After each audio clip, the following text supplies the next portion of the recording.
To get started on this week's bread recipe, you might notice that there are no potatoes on this table.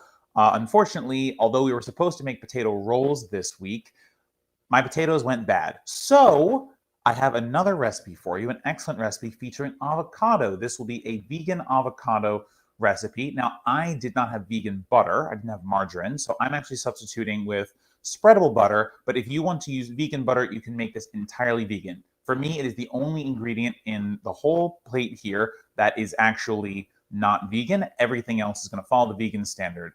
Also, one more note, I'm going to be making a double loaf, so just pay attention not to the amounts that you see me putting in the standing mixer, but more to what I say when I am narrating the video in a second. All right, guys, let's get started. Hey everyone, we are starting with 1/3 of a cup of milk plus 2 tablespoons. I'm using almond milk that's warmed. After that, we are putting in our yeast, just 1 packet of yeast, 2 teaspoons and a quarter. Next up, we are going to just wait for that to bloom a little bit. Just watch me dance awkwardly for this little moment. I'm pretending I didn't know I was recorded, but I definitely knew that I was being recorded. Not a problem there at all. Next up, we are going to need to, nope, Ben, there you go, put the sugar in. After that, we'll go our salt. For the sugar, we're going to have 2 tablespoons. For the salt, we're going to have half a teaspoon.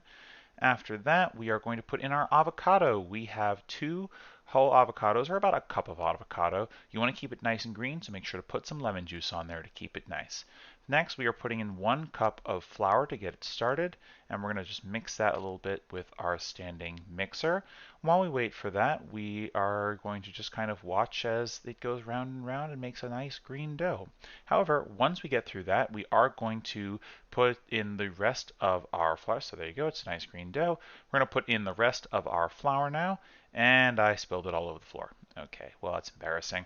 All right, we're just going to get this going a little bit just until we have it consistent, and then I will speed up the standing mixer as we go forward. And unfortunately, there was an issue with the standing mixer, so I'm kneading it by hand. So we're just going through these last few bits and kneading to make sure it's perfect. And let's see, window pane test, and we are good. So we are going to take our butter now and put it in the middle. We have 2 tablespoons of vegan butter, and we're just going to move that in. I'm using spreadable butter, but everything else is vegan. All right, so now our bread is ready to rise. We're going to take the residual butter or margarine, if you're using it, from our container to lubricate our bowl. Then we're going to put some plastic wrap on it and a towel, set a timer for 1 hour, up to an hour and a half if you're in a cold kitchen right now. And then we're going to talk some politics. So let's get our bread ready to rise. And I'm just using my fingers here to spread the remainder of our butter into our bowl here. Just a quick bit around will be great. All right, now we're going to take our bread, put it in here, give it a quick toss in the butter. Mind you, we've just added a ton of butter to our bread, so it likely won't need it. But now we're just going to throw a quick wrap on it and set our timers. I'll be right back. So I'm using plastic wrap, but you don't have to. If you have a more sustainable option, I highly encourage you to use that. Or if you have a lid, but just make sure the lid is not totally secure or it'll pop off during the rising. And now we're going to cover with our tea towel and set a timer for 1 hour. We'll get to politics in just a moment. If you're leaving us for the hour, I will see you in an hour to tell you how to finish our bread. See you soon. The first topic I want to talk about brings us to something that's going on in Africa right now. Now, there's not a ton of organizations reporting kind of the in-depth details of this, so I wanted to talk about it first as like a news story, and then I kind of want to talk about the implications of the Sudanese coup. So, as you may have heard, there was a coup in Sudan just this past week, and the military essentially just took over everything. Now, that sounds like a typical coup, sure, I got it. However, it's important to note that the military has some outsized influence in the Sudanese government. So just to back this up a little bit, Omar al-Bashir was the previous Sudanese leader. He was essentially a president for life type.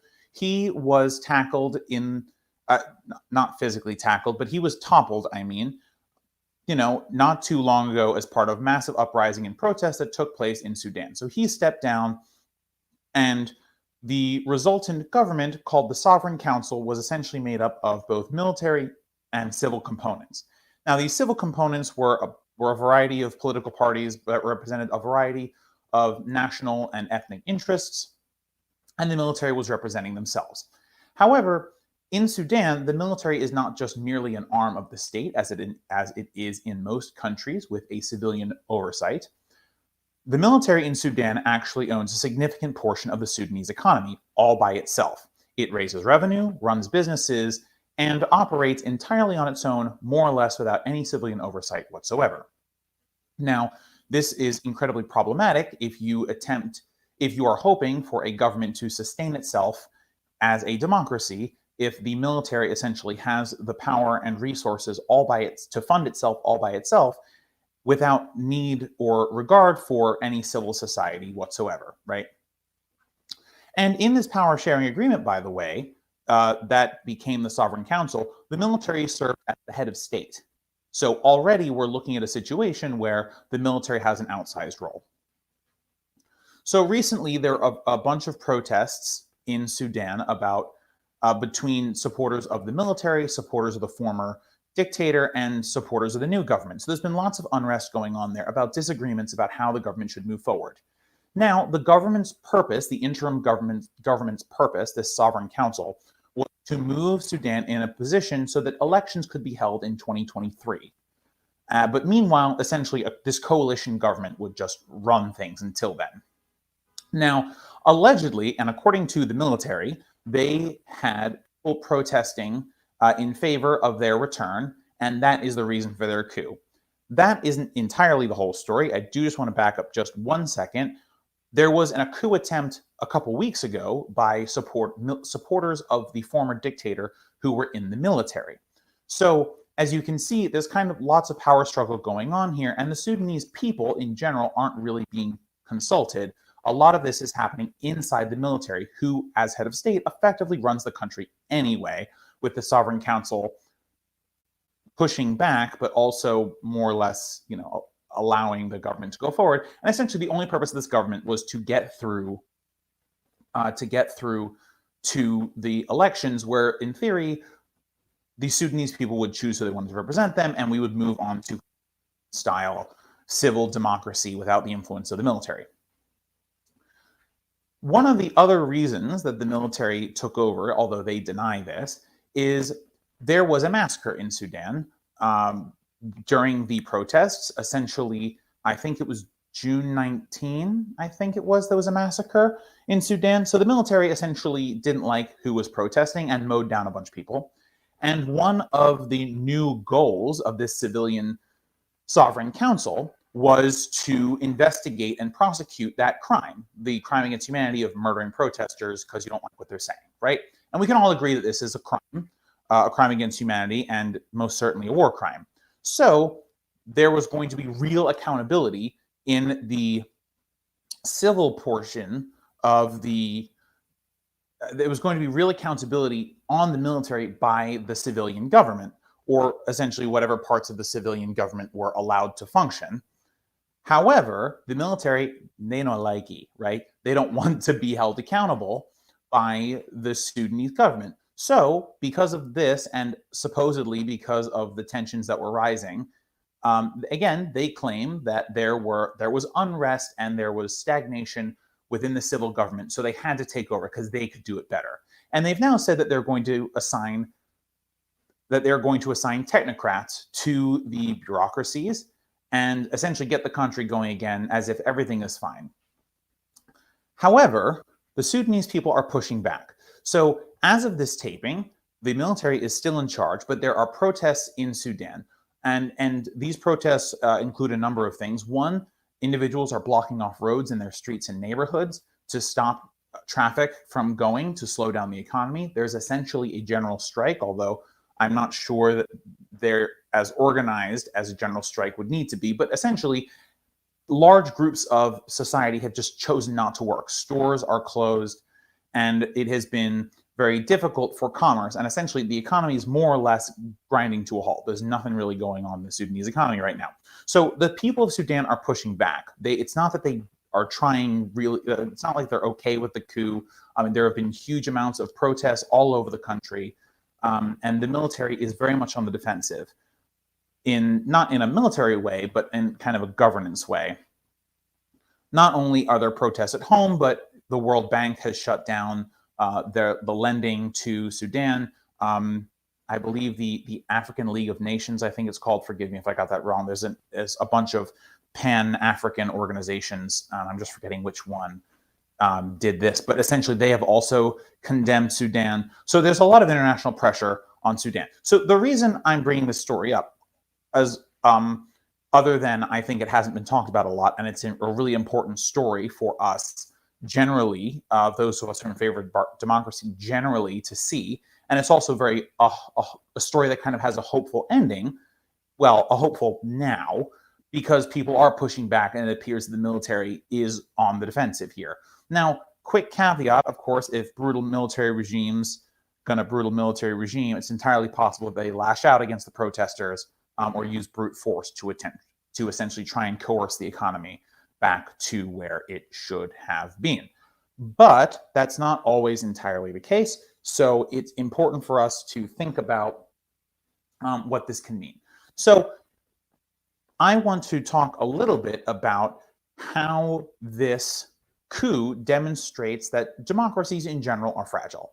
So I want to give the immediate caveat that in Sudan, the military had an outsized role, of course. There were already lots of issues there. There were already lots of tensions there. Sudan, like many African nations, are essentially had its borders drawn up by Europeans without any logic other than natural resource acquisition, and didn't really pay attention to the wants and needs of the people who were living there, except for, you know, how little can we take care of them to the point where they can still extract resources for the mother country, right? If I remember correctly, I believe Sudan was colonized by France. So essentially, there were lots of factors that made Sudanese democracy particularly volatile to begin with. But it actually doesn't matter. Democracy as a whole is actually very volatile. And regardless of what country your democracy is in, democracy is one of those things that if you don't continually fight for it, it goes away. And the reason for this, well, there's not just one reason, but one of the reasons for this is that the institutions of democracy are very fragile because the enforcement mechanism essentially relies on a mutually assured destruction type of case, right? You're essentially, when you exist in a democratic process and you are operating in a democratic process, essentially you as a Democrat, lowercase d Democrat, are hoping that everyone else who is with you is also a lowercase d Democrat. And although you all are jockeying for power, the thing that keeps the system alive is that we all believe in these institutions. So, you know, if party A loses an election this year, that's okay, because next year they'll be able to run again and they will get the opportunity to try and electioneer again, right? And regardless, and over again, for as many parties as may exist in a given system. So as long as individuals believe that, hey, even though we lost now, we can try again later, and there is a chance in that later that we win, then democracy can continue to function. But it's all very much based on how people feel about things. It has very much to do with psychology and very little to do with power. Whereas in non-democratic regimes, oftentimes the non-democratic elements are enforced by force or favors or tangible things, right? Whereas in democracies, oftentimes, sure, there are some monetary and valuable incentives like a job or a position in administration. And we've seen those in democratic contexts across the world. However, that doesn't really give the same allure of kind of a permanent position or permanent power, right? The beauty of democracy is that all power is temporary. As long you can only govern so long as you have the will of the people behind you. And countries that are moving towards democracy, like Sudan was doing up until recently, are essentially taking the time that they have before an election to, legislate in any kind of way or to jockey positions to demonstrate that they best represent the people. But the understanding amongst all of this is that we don't actually have a chance at power until we get to the election, right? And by the way, once the election is done, then we all agree that the election was free and fair.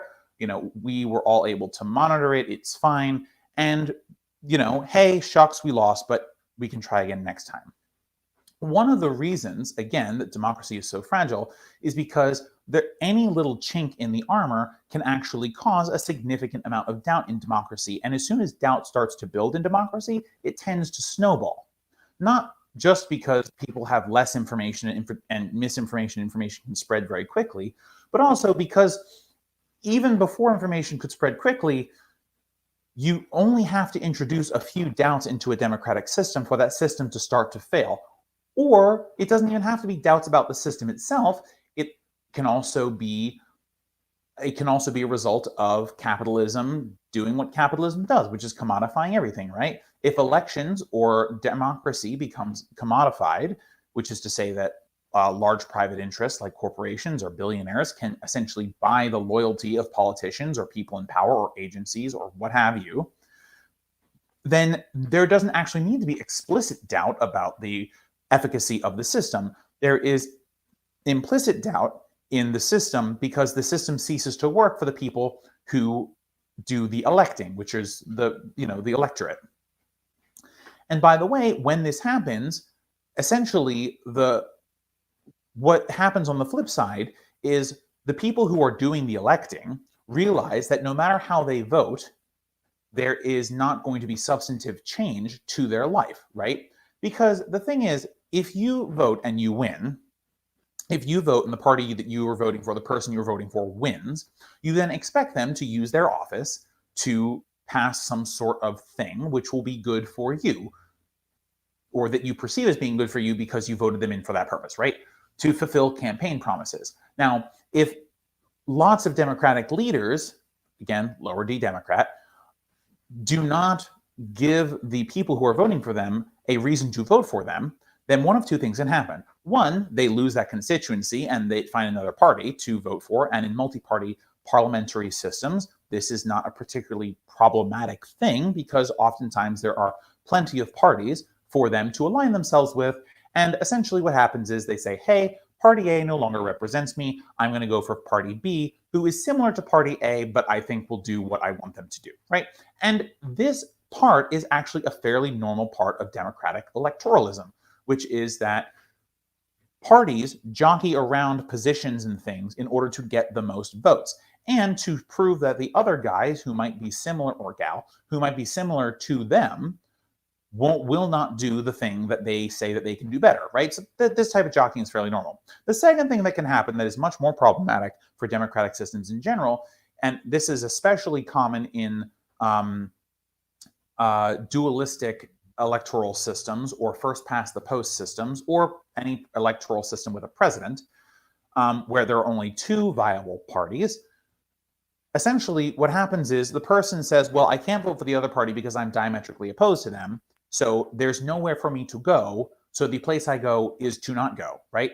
And people then start to self-disenfranchise. And this self-disenfranchisement is extremely dangerous. Not only does it limit the pool of votes that any particular party can achieve, but it also has the effect of essentially creating doubt in the system, right? So as democracies become weaker and less stable, fewer and fewer people turn up in elections, right? So, and by the way, this is because they no longer believe in the system. In systems where there is high amount of faith that the system is useful, you get decently high electoral numbers. Now, we're not talking about 100% of the vote unless you have compulsory voting, but you can get quite high. You can at least get a majority of the country voting, which is important. Now, of course, there are other ways to make this a reality, like making voting easier, but for now, I'm just talking about electoral politics in general and electoralism and how it feeds into the fragility of democracy. So once you're at that stage where enough people remove themselves from the process, democracy begins to weaken, not just because fewer people are voting, but because the perception that fewer people are voting, and that perception will fuel doubts in the system. Because the governments that will rule will become purely minority governments. And this is especially dangerous where other parties feel aggrieved, or other groups of people might make up the majority who lost, right? These systems are supposed to be mostly, or if not entirely, majoritarian. So if you are in the majority but you lost, it then and you lost because either you disenfranchised yourself or there's a significant amount of self-disenfranchisement for your group, that democracy starts to lose its appeal. And as democracy loses its appeal, the place that people tend to go are obviously non-democratic means, and this could be in the form of a coup d'etat. This could be in the form of essentially trying to use the ballot box to destroy democracy, changing, results that would make electoral systems weaker, so large-scale disenfranchisement of other groups of people. And essentially, there are lots of things that can happen where the vote, as it is essentially made unsacred and is essentially used to harm others. And when this minority rule gets to a certain point and democracy becomes so weak and so fragile, then the people who are actually in the majority or who feel that they're in the majority then start to look for other ways to achieve and maintain power other than elections, because clearly elections are not working for them, right? So whether you get to a state where you have constant minority governments, which cause the electoral system to look weak, or you're in a position where the democracy looks weak because people aren't voting in it, the weakness of democracy makes way for potential strong man is the word, but it doesn't have to be a man, obviously, to say, hey, this system doesn't work for you. If you use X, Y, or Z means to put me in power, then I can solve all of your problems, right? And we've seen this with authoritarians throughout the world, even ones who've gotten themselves elected. And oftentimes, by the way, those people who end up being authoritarians, they don't need necessarily to have a coup. They could have a failed coup. There is no actual guarantee that a coup is the way to destroy democracies. You can destroy democracies perfectly well from within a democratic system. And actually, in many countries like the United States, Poland, and Hungary, you're seeing this happen, where once a group is in power, they are using their electoral victory to quash out other political entities, whether they're parties or interest groups or what have you, and then use that power to incessantly consolidate, essentially to a point where they can't lose. And once they've done that, if there is protest or riot or anything like that to push back on this flagrant misuse of democracy, then they use the power of the state to quash that in the name of preserving democracy, because as far as they're concerned, there are still elections happening. This is actually another point that I wanted to talk about. A democracy is not just the having of elections. Although the having elections indicates a democratic system, typically, it actually has to be an election of the people. So democracy literally translates from Greek to power from the people. So for that to be the case, the people actually have to have a say. So if only so few people can vote and only so few groups are able to achieve power, then you actually don't have a democracy. You have what's closer to a plutocracy, which is essentially ruled by the few, or an oligarchy, or anything else, right? Essentially, where the amount of people who can possibly be in power, regardless of the mechanism they use to get there, is much reduced. And you can call yourself a democracy just because you have elections, but if there aren't enough people voting in those elections, if the franchise of the vote is not available to a sufficient amount of the population, then it's not a real democracy, because it's not a real ruling by the people, right? There are plenty of less worrisome ways that democracies are limited. So, for example, in the United States and in many countries, you cannot vote if you're not a citizen. Now, does that mean that all the non-citizens in your country are not represented? Yeah, it does mean that. However, you can still categorize this as a democracy, unless, of course, the amount of people who have had their citizenship forcefully removed from them or who are non-citizens is so great vis-a-vis the amount of people who have citizenships, then of course you cannot call it a democracy, and because it becomes the rule of a small group as opposed to the rule of the entire people. But in most situations where the citizenry is the majority of the human beings living on the land that is the nation state, then a democracy cannot have any real degradation to its principles and systems if it simply excludes those who are not citizens. Now, of course, if it is made extremely difficult to become a citizen, then that takes another form entirely. But essentially, to round off this argument, to round off this conversation, I think it's important that we keep in mind that democracies are not permanent arrangements. If we want democracy to continue to thrive, we have to work for it every single day. Whether that is researching your candidates, whether that's actually going to the ballot box and voting, whether it's volunteering for a campaign, signing petitions, engaging with your legislators. Essentially, a democracy only thrives because everyone who participates in it believes in its institutions. If we no longer engage with or believe in its institutions, we weaken democracy, even if it's not our intention to do so. And as democracy weakens, more and more people will be left out of the system. And as that happens, we open up room for those people who have been purposefully or accidentally disenfranchised to seek other means. Democracies are important because they allow for everyone in the system to have a say. It is perhaps the fairest system, economics aside, but democracy, the actual rule by the majority consent of all the individuals within an area, is perhaps the greatest form of government we have ever come up with, because it allows for the fairest distribution of electoral resources possible. Now, if it's been corrupted, again, that's very different. But in principle, democracy offers the best chance for the most people to achieve the most good for themselves. And it allows for those people who did not win those benefits in one election to wait until the next election and try again. And this is how the system maintains its fairness, because the incentives then become who can create the most public good, and that's who we should elect. That is how the system translates into real tangible benefits for individuals around the nation state. But as soon as we start to undervalue or undermine democracy as an institution, we stop believing in it, we stop engaging with it, and we no longer find ourselves feeling the benefits. It can become easy to think, well, democracy isn't working, we should try something else.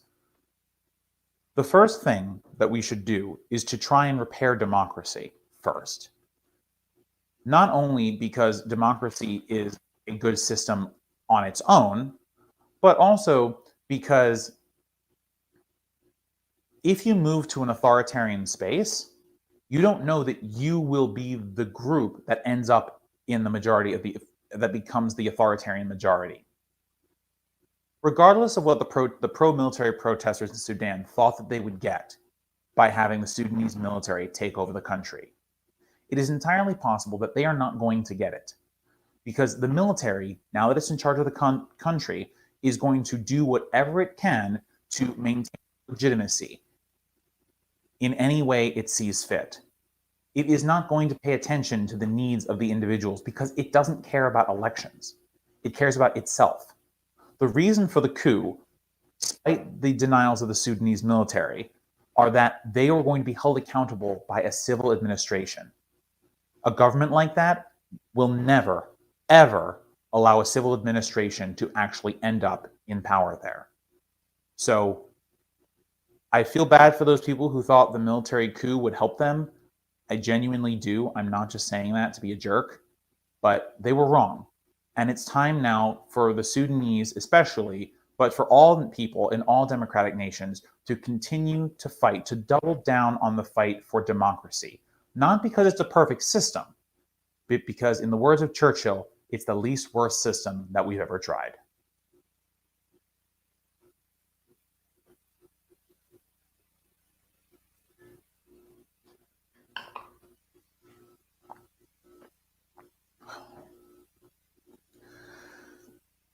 All right, so I wanted to give a quick update on the Human Infrastructure Bill. This is a piece of United States news, so if you're not from the States or you don't care, feel free to come back in 10 minutes or whatever. So essentially, I talked about this a while ago. United States President Joseph R. Biden put up a bill, two bills actually. One is being referred to as the bipartisan infrastructure deal, and one of them is being referred to as the reconciliation deal. For those of you who don't exist in the American political space, I'll just summarize it for you real quick. The bipartisan infrastructure bill is essentially what it sounds like. Both of the predominant American parties agreed that there should be an amount of money spent for what is called hard infrastructure, bridges, roads, and things like that. It's about $1.5 trillion. Some of that money will be recycled from other projects where there was extra money, but that's actually not important. The thing that's important about the bipartisan infrastructure bill is that it's a load of dog shit. And the reason is not because the United States is a perfect place where there need to be no bridges or roads or airports, but because hidden in the bipartisan infrastructure bill is a significant amount of privatization. And I've talked about this in the past. So if you want, pause this video and go back to my video called "Do You Like Tolls?" Because in that video, I describe essentially what happens when we have this privatization of public goods and what it's going to mean for regular people like you and me. Okay, if you welcome back, I guess, if you pause the video and left. But essentially, that's what the bipartisan infrastructure deal is. It is a load of garbage because it is going to, despite the fact that it will fix some of our problems, it is going to make things a hell of a lot worse because of all the reasons that I listed in my previous video. Not least of which is we're going to be taxed on this to private entities forever. And then there is the budget reconciliation bill, the reconciliation bill, call it what you want. And essentially, this is a piece of legislation that one party can pass through both of the houses of the legislature or Congress by just a slim majority. So I know that sounds weird, but in the United States Senate, there's this thing called the filibuster where if you want to pass any bills, you need 60 votes instead of 50 votes, even though 51 is a majority of the 100 seats. It's a giant mess. Anyway, they're using this legislative process called reconciliation, which you're allowed to use as long as you can prove to some whimsical figure called the parliamentarian, who no one had heard about until this year or last year, who decides whether or not what you're talking about actually impacts the budget, and then you can do it. Anyway, none of that really matters because the bipartisan infrastructure, the reconciliation bill is effectively dead. And the reason I say this is because originally, in the beginning, Bernie Sanders in the Senate had proposed more or less a $10 trillion bill to deal with all of the human infrastructure. This dealt with medical leave, getting dental, vision, and hearing. Thank you. Dental, vision, and hearing onto Medicare, which is our government-run healthcare program for the elderly. It involved universal pre-K. It involved family and medical leave. There were a whole bunch of things in it. I don't want to get to all of them. But essentially, needless to say, this was going to be an amazing bill that would fundamentally transform the way that we think about the social safety net in the United States. And it was advertised as the human infrastructure bill because the thought was, yeah, sure, roads and bridges are nice, but there are other parts of society that need to be funded. And those include things like, elder care and child care, things that allow the system to go more smoothly, even if there aren't roads and bridges and what have you. Now, over the course of this negotiation, one Joseph Manchin and one Kyrsten Sinema have essentially said, we don't like how big the number is. Number too big. Oh no, this is terrible. And they have been nagging at lots of little things to come out of the bill. And at this point, Joe Biden has given them everything, which makes me think that Joe Manchin and Kyrsten Sinema are actually president of the United States. I didn't vote for them. No one in America voted for them to be president. But lo and behold, it seems that they have the power of the presidency behind them, which is annoying as fuck. Anyway, doesn't matter. Because, as I said, bill's dead. And not dead that, it won't pass, but it's not worth being passed. At this point, they have removed almost all of the climate portions, including one that would have actually stopped people would have rewarded companies for switching to renewable energy production and punishing those who did not. Dude, we're in the middle of a climate catastrophe. Like, what? Okay, anyway, doesn't matter. We also removed all of family leave. Originally proposed was 26 weeks of paid family leave, then it was 4 weeks, now it's 0 weeks. The only thing that's decent that hasn't really been touched in this is the universal pre-K. Now, this is interesting because, like, hey, like, okay, is it worth passing for just the universal pre-K? No. And the reason is, as Anna Kasparian of the Young Turks has continually said, the only reason that the human infrastructure bill did not lose the universal pre-K portion was because it's actually incredibly beneficial to business for all children to have universal pre-care, because it allows their parents to go back to work. Lots of women have left the workforce because they are concerned that they have to take care of children, and because childcare is so expensive in the United States, almost as expensive as private secondary school is in most other countries. Because it's so expensive, essentially, people were doing the math and realizing that no matter what happened, they were going to break even. So why work and put your kid in a daycare when, for the same amount of money, which is none, you can stay at home and take care of your kid yourself? So lots of women and men had dropped out of the workforce for this very purpose. And of course, corporations don't like that because they want as many workers that they can exploit as possible to make the most amount of profits possible, which not really surprising to anyone. And if you live in America and have lived here for a while, you know that corporations pretty much own our government. So it looks like they really wanted that. And if this bill passes, they're going to get it. But let's just take out the corporate angle for a second. Universal pre-K is an amazing benefit, and it's very important to the American people. But is it worth trading away huge chunks of our infrastructure to private entities who will tax us for the rest of our life? No, it's not. And essentially, that's what we're trading here, right? Because the only reason the reconciliation bill even exists is to counter the pain of passing the essentially corporate bipartisan bill that was more or less written by lobbyists and is being, hyped up by the single most corrupt senators in the United States: Kyrsten Sinema and Joe Manchin. I almost said Joe Biden, but at this point, potato. So essentially, anything that we are going to get in the reconciliation bill, it should be thought of as a direct trade for the endless years of shit that we are going to deal with when our roads and bridges get privatized and we have to pay a toll to go literally anywhere. So if you do the math, not even just like the moral bonus of having your children taken care of faux frizzle, it doesn't add up. It doesn't make any sense. So it's not worth it. There are other things in the human infrastructure bill, like additional Pell Grants, but it's only $500 extra per grant, and that's not a ton of money. American schools, universities can cost tens of thousands of dollars.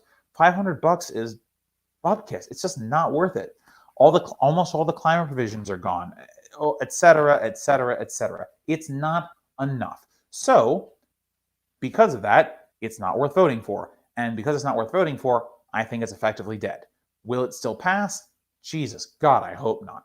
But if it does, just know that whatever we get in that bill, whatever crumbs we are going to be allocated in that bill, we are trading them for the pain of having our infrastructure wholly sold off. So if you're in Congress and you're watching this, and I know you're not, please don't vote for either of these bills. They are totally useless, they are not going to do anything, and they are going to harm the American people much more than they are going to help them. I really had just meant this to be a quick update, but it turned out to be much longer than I thought. Final point on this is that this bill is so bad that if the quote-unquote progressive legislators in Congress vote for this, I don't even know if we can call them progressive anymore. This is a corporate takeover of our infrastructure. And if the people who are supposed to be helping us the most, our progressive leaders, are not bothering to get it right on this, and they can't hold the line. They can't just vote no and threaten to tank the whole thing or just actually tank the whole thing. I mean, you can't be a progressive if you vote corporate. Sorry, it's not how it works. So, yeah, you're going to get bullied by Nancy Pelosi and Chuck Schumer and Joe Biden to vote for this bill, to vote for these bills. But don't do it. You're very popular in your own districts. Just vote against it. And if Joe Biden says, oh, well, this is about my presidency, guess what? If he cared so much, he could have hunted down Joe Manchin and Kyrsten Sinema and forced them to do the $6 trillion bill that Bernie proposed. That's the $10 trillion bill that Bernie proposed. Or the first compromise, which was $6 trillion, or the second compromise, which was $3.5 trillion. This $1.75 trillion nonsense with almost nothing in it, programs that last a year or less, no, garbage. Nope. It's not worth it. It's not worth it. So please don't vote for this. If you live in an area with a Democrat that you think will actually listen to your pleas, plead for them to not vote for it. We are running out of time to convince anyone that this is not a worthwhile bill. So if you have the means to do so, please contact your representatives and tell them, vote these bills down. It's not worth it. The trade isn't worth it.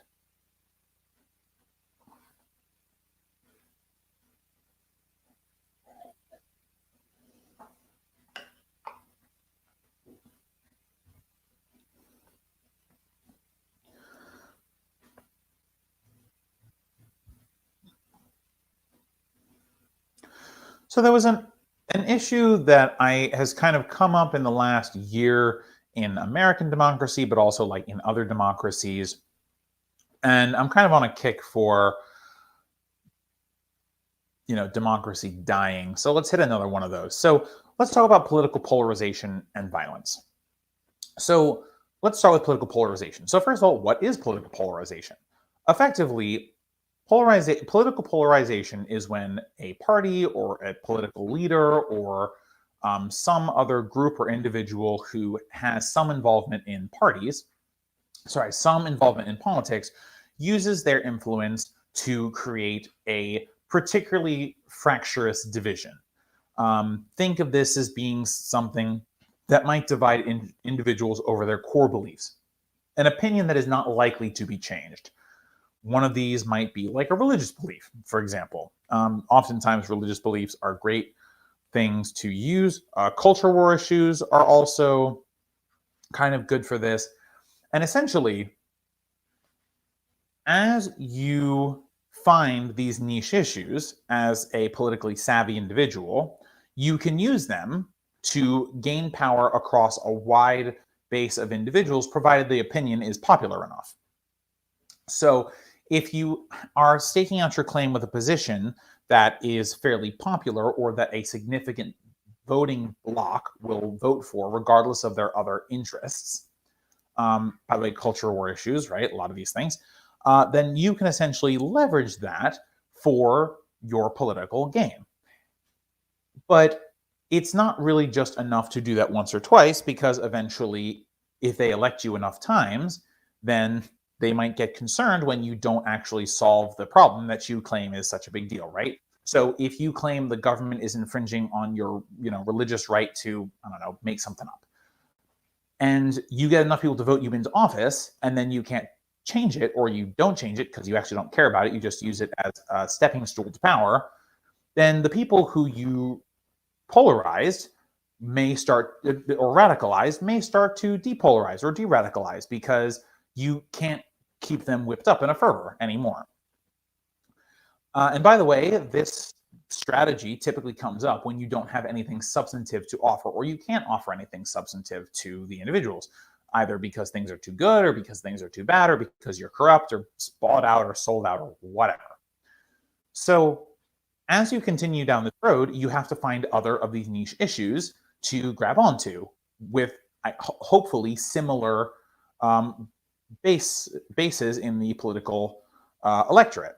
However, you can also use, you can also use information and misinformation to actually make some of these issues more salient than they would be otherwise. But I don't really want to give a crash course on that because I think that's bad. Anyway, as you continue to accrue more and more of these hardcore core beliefs that you are claiming that you can change or that the other side is imposing on you, you make politics more and more a zero-sum game. And what that means is, in layman's terms, is that you make politics, you drive up the stakes of each individual election.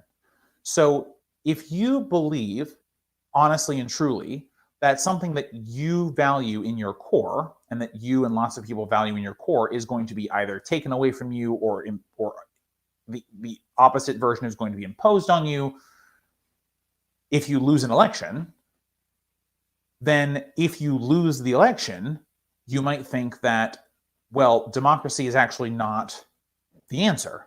You may think that you have to defend your core value outside of the ballot box, because essentially what's happened is you've been told and you believe at this point that lots of these things you consider core issues to you are going to be done the other way or done the wrong way by this, evil group or this bad group that has come to power through the ballot box. You might start to believe that the ballot box is actually not the place for you and that the institution of democracy is not good for you. And then the next logical response is, well, if I cannot achieve my ends peacefully, and by the way, peaceful could mean protest too, right? You're not just the ballot box, right? You could protest, you say, hey, if you protest in the street, you could say, hey, I actually don't think that we should be doing things this way, and you can protest and you can make your voices heard and you can talk to your representatives, even if you don't like them, right? You can still participate in the process peacefully without using violence. But in the event that fails, or you don't believe that will work from the get-go because this is a core belief of yours, in theory, right? Then violence becomes seemingly the next most appropriate answer.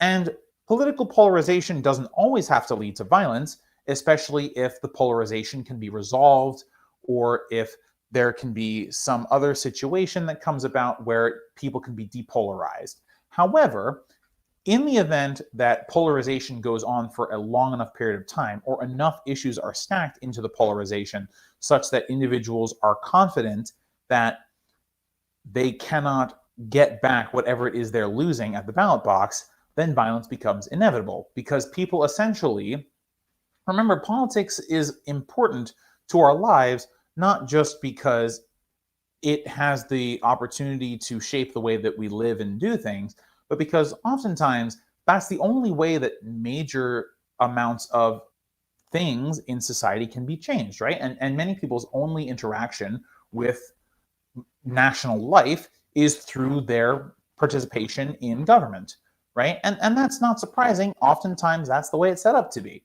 But because it's so serious, and by the way, every election has a significant amount of stakes in it, then your reaction might logically be that if you are not able to achieve your political ends by peaceful and electoral means, then the peaceful and electoral processes should not be relied upon, right? And so I talked about this in another segment that I did this week, but essentially, political polarization can lead to sectarianism, and sectarianism is kind of this radical separation between groups. And it almost feels, tribal is not a great word, but it is the word that we have. It feels tribal, right? It feels like there's an us and a them. And as that division becomes more and more pronounced, it doesn't really matter what's going on at the ballot box, because you will always feel threatened. And when you feel threatened, you react, right? And that reaction will often come in the form of violence. So these things are inextricably linked, even if they're not always the case, right? There are outs. There are ways to get away from the political polarization train that leads to violence, right? There are stops along that train. But because it is oftentimes in the interest of politicians to keep stoking that fire over and over again to win elections, to win votes, the incentives of the politicians is to actually not depoliticize, not depolarize, not de-radicalize, but to actually keep polarizing and keep radicalizing. because it gets them votes, which gets them power, which gets them money, which gets them, fame and fortune and book deals and whatever it's going to be, right? So the incentive structure, unfortunately, is that once political polarization has started in earnest, it will almost always lead to violence. And that's problematic for a number of reasons, but it also undermines democracy at its core level. Democracy is about the peaceful transfer of power, and if you resort to violence, you no longer have that. But also, it's entirely possible that people who have actual power, even if that power is not derivative from political means, that they can use their power and influence as to create polarization and create violence to overthrow democracies. So essentially, the crux of this is, and it's just kind of relying on the argument I made earlier about how fragile democracies are, is that when we see political polarization in our national life and our national politics, we have to find a way to either fact check what's going on or to make sure that we can help be part of the de-radicalization process. And also, by the way, recognize when we are being radicalized. When the people you're listening to are telling you that another group are doing these terrible things and someone's got to do something about it, right? That's stochastic terrorism. That is a sign that you are being radicalized. We have it in us to prevent this. We have it in us to prevent polarization from leading to violence. It is okay to be polarized on some issues. Politics is a big deal, and oftentimes the most significant changes in our society are made through the ballot box. So it's okay to be upset. It's okay to argue about politics. I'm a socialist. Many of you watching probably don't agree with that. That's fine. But if we believe that there are either evil characters out there or that our core beliefs are being violated and we don't have a way to rectify the thing that we see as wrong, we are being radicalized and conditioned to turn to violence. And we have the power to stop the train, to get off the train of radicalization, of polarization before it gets to violence. So yes, it is incumbent on our political leaders to be responsible with the way that they wield political power and influence, but at the same time, in some ways, it is also the responsibility of the people and workers and us, regular, individuals, to organize ourselves, to de-radicalize ourselves, to put ourselves in a position where we cannot be taken advantage of for someone else's power. Because, one last thing here. If there is a violent uprising and you are involved in it, and the state or the military doesn't agree with you, essentially, if you have a violent uprising that doesn't result in a coup, and there's no one in power who's actually helping you take over the government with your violent movement, the people who radicalized you, they're not going to be standing shoulder to shoulder to you as the police and military brutally beat you or kill you. They're not going to be there.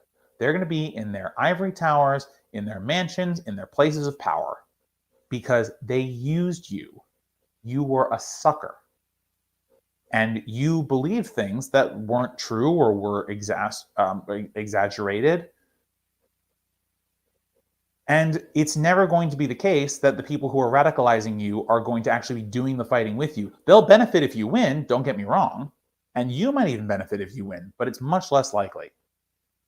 But if you turn against the state, one of the things that states do, democratic or otherwise, is perpetuate themselves, right? So if there's a threat, even a domestic threat about to the state is going to use its power to remain a state, to do the thing that states do, which is continue to exist. And if they think that you are a real danger to them, to the continued existence of the state, then the state will fuck your day up. So don't be used, right?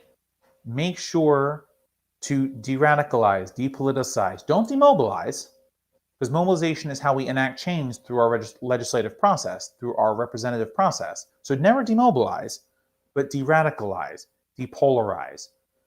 Every conflict that we have with our political opponents can be fought in a war of words.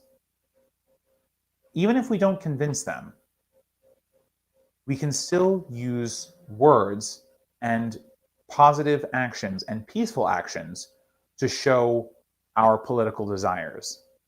Violence is never the answer, because it never leads to a positive outcome. And if we encourage violence, then violence can be encouraged against us. And if you are not the strongest side, but you encourage violence, then violence is committed upon you by a more prominent faction. There is no going back. There is no saying, "Oh, I didn't mean it," or "I only meant the violence was good if my side did it." It's not how it works. Once you encourage violence, once you allow violence to become part of the political process, democracy is done. Your voice doesn't matter. Unless you're the one with the gun or at the top of the political power chain there, it doesn't matter. So don't do it. We all have the power to prevent political violence. And I think we all should take the time to make sure that we do that.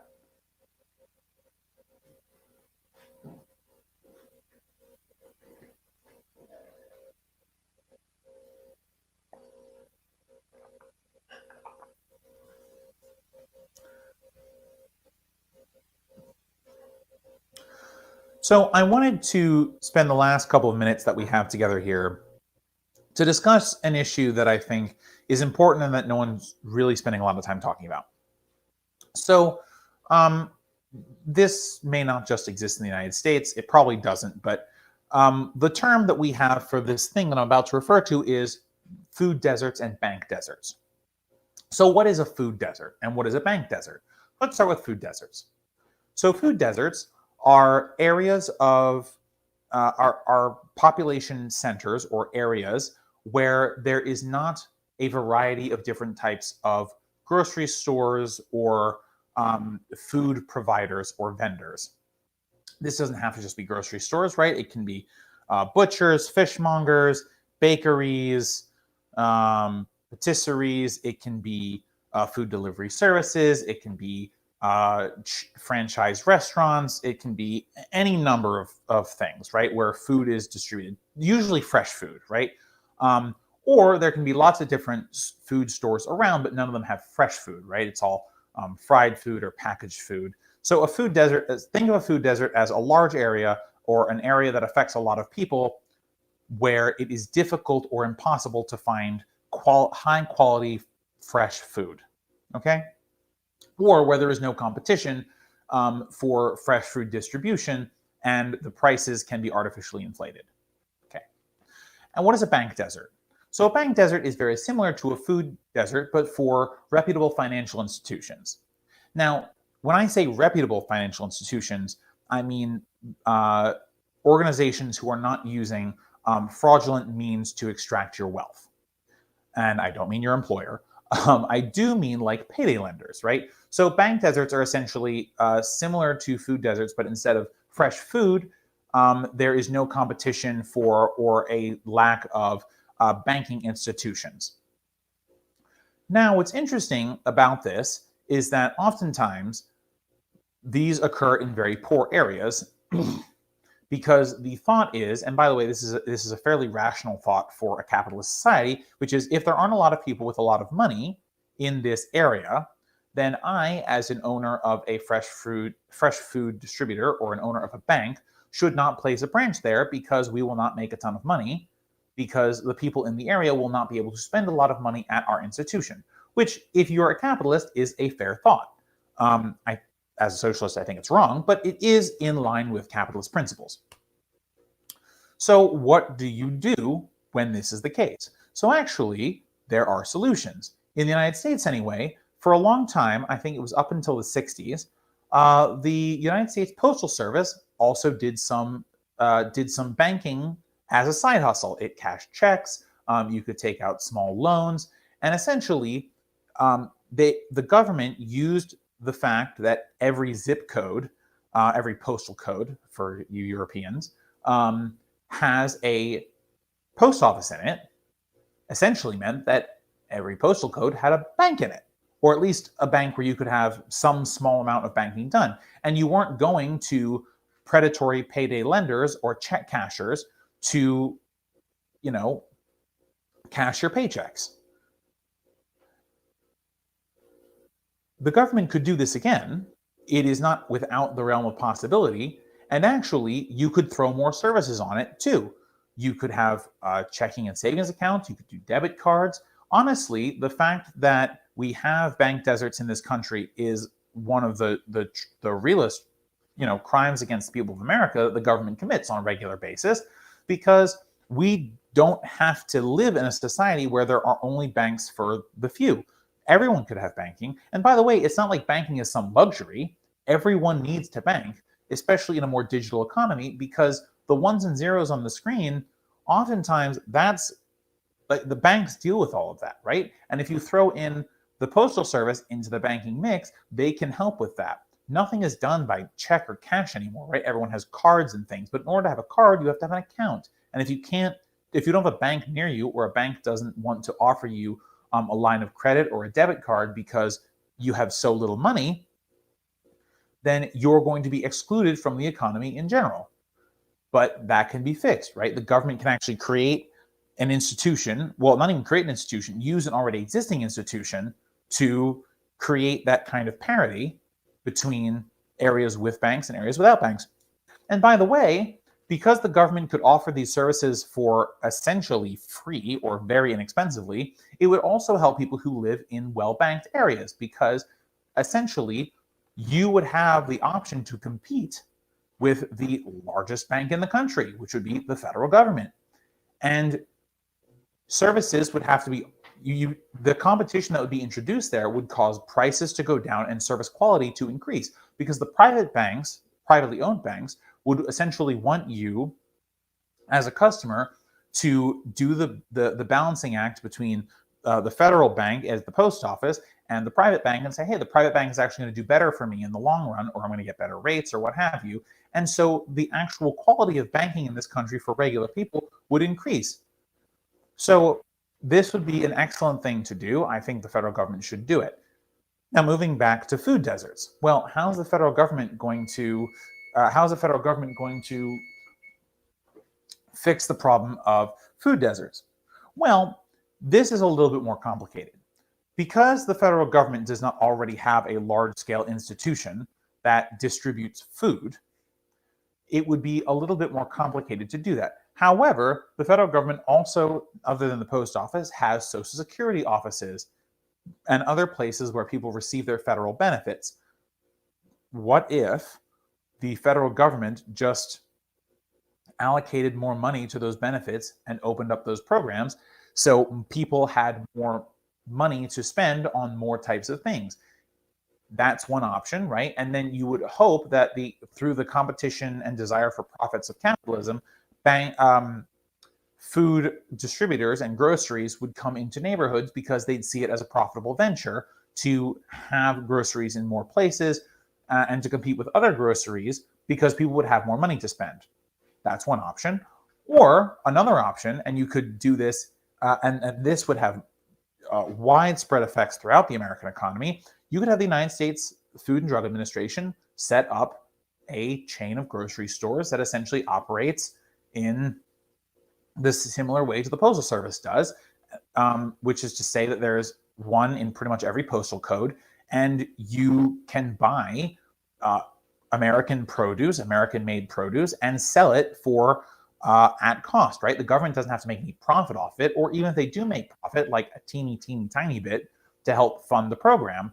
But essentially, you could create, now it would take a long time to do, but you could have a program where you essentially created little groceries in every zip code in America that were entirely funded, that were entirely self-funded and entirely reliant on the types, for the most part, the types of food that can be produced in the United States. Not only would this increase the access to food that individuals have, but it would be a great thing for farmers in the United States and slaughterhouses in the United States, who would get the added benefit of having their food purchased by the federal government, so they'd almost never have to worry about a buyer. And you could, perhaps you would even encourage more farms and more food manufacturing in the United States, because there would be this large demand for American-made produce. So I actually produce meats and things. So I actually think of the two options, the federal government actually creating a grocery chain would be a much better idea than just putting more money in the community. Mind you, I think there should be more money in communities anyway. But the point that I'm trying to make here with this segment is that these problems that we see in our communities, food deserts, bank deserts, lack of access to healthy food, lack of access to safe financial institutions, these are problems that the government essentially chooses not to solve for us. We have the ability to do these things, not us as individuals, but us as a country. We have the ability to actually make this problem disappear. And whether it's the United States or any other country, we can get out of the situation where people don't have good food to eat and don't have safe places to keep their money. If we're going to exist in a capitalist system, we should at least exist in the fairest version of a capitalist system as possible, which allows for everyone to get what they need to survive: food, financial products, even just basic ones like a debit card, and to get their paychecks cashed, and to make sure that there is enough servicing for individuals so they don't have to rely on people who are using scams like payday loans to take their money away from them. And we're back, everyone, and look how much it's grown. That's incredible. So what we're going to do now is we're going to divide our dough in two by weight. So once we've punched it down and roll it back into a ball, we are going to give it a quick turn so we can get it back into a good shape where we can put it on our scale. Once we're here, we're going to weigh it and divide it exactly in half. We're going to divide those halves into 4 pieces and roll each of those into a ball. This will allow our brioche to have that nice kind of bubbly shape. So let's see, and look at that. I'm a champion. Not bragging or anything, but I did divide it perfectly in half, not the second time. Well, either way, essentially, you're going to go through here and, just like I'm doing, make sure that you have 8 little balls if you're doing the double recipe like me, or 4 little balls if you're doing just the one recipe that I've been instructing the entire time. Once you have them, you're going to roll them into nice, neat balls, and you're going to put 4 of them in your bread tin. Once you do that, you're going to want to leave them to rise for another hour. Once they have risen, you're going to want to set your oven to 375 degrees Fahrenheit, and those are going to cook for 30 minutes. But before you put them in the oven, make sure that you give them a little paint with a spoon or even your fingers of some olive oil and some salt. That'll be a really nice topping, and it will give them a nice golden color. Remember, because this is vegan, we can't use our egg whites. We can't use egg whites like we normally would to create this beautiful golden brown color. So instead, we'll be relying on the olive oil and the salt to kind of give us that nice, beautiful texture. And as you can see from the image that I've uploaded for this episode, we actually did really get that perfect episode there. Now, you can see the bread is a little tight here, but that's okay. Just kind of force those balls in together. They'll grow. Keep them growing and rising until they get all the way to the top of the container. All right, guys, that's it. I'll see you next week. Bye now.